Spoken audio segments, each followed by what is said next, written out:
ในแต่ละวันของเปียวตอนเช้านะคะก่อนที่เปียวจะไปทำงานเปียวก็จะวิ่งลงไปห้องใต้ดินค่ะไปรีดผ้าตากผ้านะคะทำธุระส่วนตัวให้เรียบร้อยก่อนที่จะปั่นจักรยานไปทำงานค่ะวันเปียวก็จะวิ่งขึ้นวิ่งลงอยู่แบบนี้นะคะก่อนจะไปทำงานเปียวก็เก็บบรรยากาศสวยๆมาให้ทุกคนได้ชมนะคะ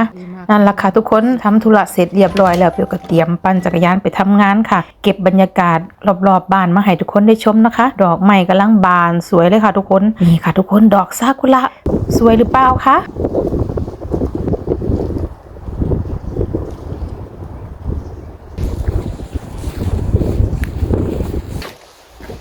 เปียวก็เอาผ้าที่เปียวรีดนะคะจะไปทำงานใส่ตะแกรงหน้ารถแล้วก็แบกเป้ค่ะหอบพลุงพลังทุกวันค่ะทำให้เปียวคิดถึงสมัยก่อนเปิดบริษัทใหม่ๆค่ะธุรกิจกับบ่รุ่งเรืองอันว่าง่ายๆบ่มีประสบการณ์ชีวิตนะคะในการทำอาชีพนวดเนาะค่ะพอมาเปิดเฮาก็ต้องมาลุ้นกันว่าจะมีลูกค้าหรือเปล่าตอนที่เปียวจะเปิดร้านใหม่ๆเนาะค่ะเปียวก็ไปคุยกับกรมแรงงานแล้วก็ไปคุยกับบริษัทที่ว่าช่วยเหลือด้านการเปิดบริษัทเนาะค่ะเขาก็ให้คำแนะนำนะแม่ค่ะว่าคู่แข่งหลายสมัยนั้นก็มีร้านนวดแล้วนะคะเขาก็บ่อยากสนับสนุนให้เฮาเฮ็ดแต่โดยความที่เฮาอยากมีอาชีพเป็นของตัวเองก็เลยตัดสินใจเปิดค่ะตอนนั้นก็มีเงินติดตัวบ่กี่บาทได้ทุกคนยืมเพื่อนแน่แล้วปีแรกในการทำธุรกิจค่อนข้างยากมากนะคะกว่าจะมีลูกค้าประจำเฮาก็ต้องลดแลกแจกแถมค่ะเพื่อที่จะให้ลูกค้าได้มาลองฝีมือเฮาแล้วอีกอย่างนึงเปียวก็บ่เคยมีประสบเปียวก็อาศัยแค่ว่ามานวดอยู่สวีเดนแล้วก็ไปฝึกงานตามร้านต่างๆประสบการณ์ก็มีหน่อยนะแม่ค่ะพอมาเปิดร้านเองเป็นเจ้าของธุรกิจเองถึงได้รู้ว่าในสวีเดนกิจการ